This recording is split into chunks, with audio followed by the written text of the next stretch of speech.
Shake, shake, shake, shake, shake. Shake it. Shake. Whoa. Oh, that was close. Shake it real good.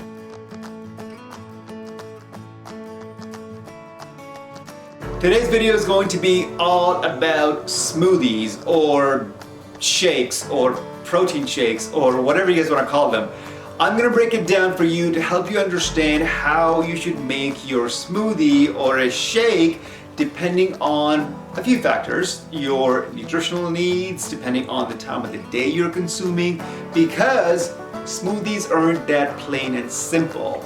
These are based on science, my friends. So the first type of smoothie that I'm going to talk about is what I call a light smoothie, only because not a lot of stuff goes in it, so therefore it's very light.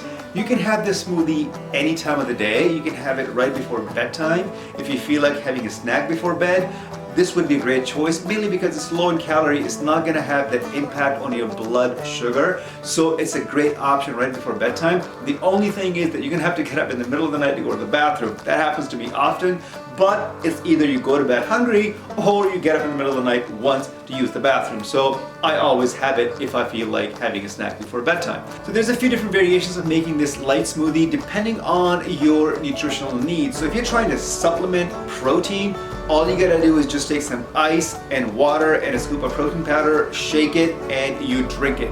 You can have it by itself, you can have it with a handful of nuts so you feel more satiated. Now, you can also pair this with any meal that is lacking protein. So let's say you've got some leftover food and it's all vegetarian. So you've got some rice, some pasta, some bunch of vegetables, and the only thing missing is a protein source. This would be a great choice to add to your meal. So you can make the shake and have it with your meal, and boom, all of a sudden you got yourself a well-balanced meal. Now, another way of making this smoothie is what I call a green smoothie. And if you know me, you know that I'm all about eating your vegetables. So sometimes you don't want to eat your vegetables with your meal, or sometimes you don't have enough time, sometimes you didn't make any vegetables. So this is a great way of making sure that you're getting enough vegetables into your diet on a daily basis. So all you gotta do is keep some vegetables in your fridge. That's important because you gotta be prepared. Whether they're fresh or frozen, you'll take a bunch of them. So I usually put broccoli, green beans, spinach, celery sticks, whatever you have in your fridge, throw it in your blender with some water, give it a good blend. Now remember, all of these vegetables are going to be on the bitter side, and it's kind of hard to swallow that shake if it's that bitter. So to add sweetness to it, what you can do is you can throw in half a green apple. Again, you want to keep it low glycemic, low sugar, and low calorie because you're trying to get all the nutrients in your body but without the bitterness. So half an apple would add some level of sweetness to it. If you find that it's still bitter, what I usually do is I'll throw in 1 or 2 pitted dates, and dates are so delicious and they are a great source of a bunch of different minerals. So I throw those in and boom, you got yourself a really nice, well-balanced smoothie that is full of nutrients, and it's all greens. You're getting all the greens in your body. And sometimes I'll have this smoothie by itself even if I'm not having a meal, mainly because if I feel like I didn't get enough vegetables throughout the day, I'll make one of these and just quickly drink it, just because I want to make sure that I'm getting enough vegetables in my diet on a daily basis. So this is a low calorie but full of nutrition. So you've got an option of just having the protein by itself or as an add-on to your meal, or you can make a green smoothie by itself or as an add-on to your meal. Sometimes what I'll do is I'll make a green smoothie and I'll take a scoop of protein and I'll throw that in there too towards the end. Now the most important thing I want to talk about the protein part is that if you're making a shake, always add your protein at the very end. I see people throwing everything together in the blender and they give it a blend and they drink it. Guess what? If you see that foam in your blender, guess what's gonna happen? When you drink it, it's gonna be foaming up inside your stomach, and that's what gives you that cramps and the gas. You don't want that, trust me. So the right way to do is that you blend everything first, and then at the very end you add in your protein powder, and then you blend it for about 5 to 6 seconds, no longer than that. This will minimize that foaminess that you get in your shake, and therefore you're not gonna feel bloated after you have your shakes. And the next one that I wanna talk about is what I call a medium smoothie.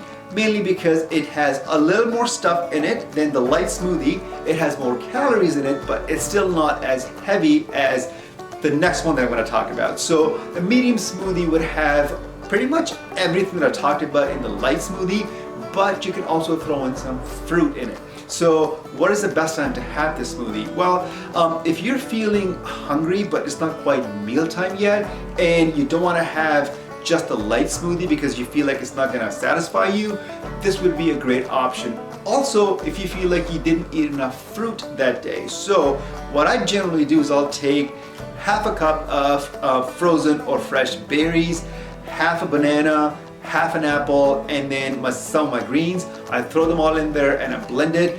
This is also a great option to have with a snack. So sometimes I'll have this with some cheese and crackers, or maybe a handful of nuts. It just keeps me satisfied for a much longer period of time until it's time for me to have a meal. So for the medium smoothie, you want to stay away from any fruits that are high in sugar. So you want to stay with the low glycemic or fruits that have minimal impact on your blood sugar, blood glucose. You want to stay within those fruits. And just like the light smoothie, with the medium smoothie, you can also add protein, but again, add it at the very end.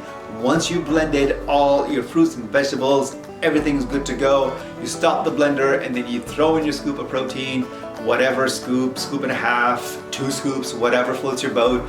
Throw that in there and then blend it for about 5 to 6 seconds, and then you can have the smoothie. Now, can you use the smoothie as an add-on? Of course you can, but the only time you want to do that is if your meal is lacking nutrients, if your meal is not going to be satisfying. So let's say if you got some leftovers from last night or the day before, and it's just not going to be enough to keep you satisfied because it doesn't make an entire meal, you can certainly make one of these smoothies to go along with your meal so you feel more satisfied and you don't feel hungry. So this would be a great add-on to that type of meal. Now, you don't want to add this smoothie to an entire proper meal just because you're going to be adding on a lot of extra calories. So the only reason for you to use this type of smoothie would be to supplement whatever your meal is lacking. Personally, I never have this smoothie with my meals because I'm always prepared. I do my meal prep way ahead of time, so I always have enough food in my fridge or freezer, so I never really have to resort to having this type of smoothie along with my meals. Now that I've talked about the light and the medium smoothie, now the only obvious choice is a heavy smoothie. Now, as the name states, this is quite heavy. It is a meal replacement. So the times when you don't have the time to have a meal, or times when you're on the go and you want to make sure that you're getting enough of your calories and getting enough of all those nutrients, this would be a meal replacement. Now, another time that you can have the smoothie is post-workout. I usually always have the smoothie post-workout, mainly because after a heavy-duty workout, I need to repair my muscles and my body is usually depleted of glycogen, so I want to make sure that I restore that and start the recovery process. So this is a great post-workout smoothie. Now, what do you add into this? Well, it depends on your nutritional needs for that day. If I feel like that I've had enough vegetables that day, I skip the vegetables and go straight to just the fruit and add some protein along with it. So now this is the time when you can use fruits that are higher glycemic. So fruits like mangoes, fruits like red apples, you can throw in anything else that you prefer to have that is higher in sugar. You can definitely add those types of fruits to this smoothie. In this heavy duty smoothie, I usually don't add a lot of vegetables. I mean, I do add some, but I try to keep it as minimal as possible. So I would usually add half of what I add in my green smoothie into this heavy duty smoothie because I'm trying to add more fruit in it. So I would do the same thing. I add some frozen berries. I would add an entire banana as opposed to half a banana. I would throw in some mango. Anything that is higher glycemic can go in this smoothie. You can also throw in some dates. Again, dates are amazing and full of minerals and lots of great benefits from consuming dates. You can add those.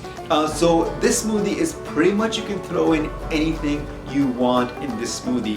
You can have this obviously without protein powder if you're someone who doesn't want to have any supplements added to your smoothies or your shakes. If you're someone who doesn't like animal products, you can certainly add some plant-based protein powder. Those are also alternatives and options. And one of the things you can add to any of these smoothies is any yogurt. If you're someone who's not lactose intolerant, someone who is not opposed to consuming animal products, you can certainly add some yogurt to your smoothies, whether it's light, medium, or heavy. It just makes your smoothies a lot more creamier to consume, and it's a lot more satisfying. My personal favorite yogurt is Icelandic. I know a lot of people eat Greek yogurt. It's also a great option, but if you haven't tried Icelandic yogurt, give it a try because it is so creamy, and it's also higher in protein in comparison to your regular yogurt or your Greek yogurt. And guys, please try to have at least one of these a day to supplement anything that is missing from your diet that day, whether it's protein, whether it's vegetables. I find it's the easiest and the most convenient way to supplement whatever is missing from your diet. I hope this video was helpful in understanding what you should add to your smoothies based on your nutritional needs and the reason why you're having that smoothie. I hope I was able to clarify some of those questions for you. If you have any further questions, you can always leave a comment down below and I'll be more than happy to answer that for you. Also, make sure to check out my blog site, which is noahkiani.com, where you'll find a lot more useful content. Thanks again for watching, and I'll see you next time.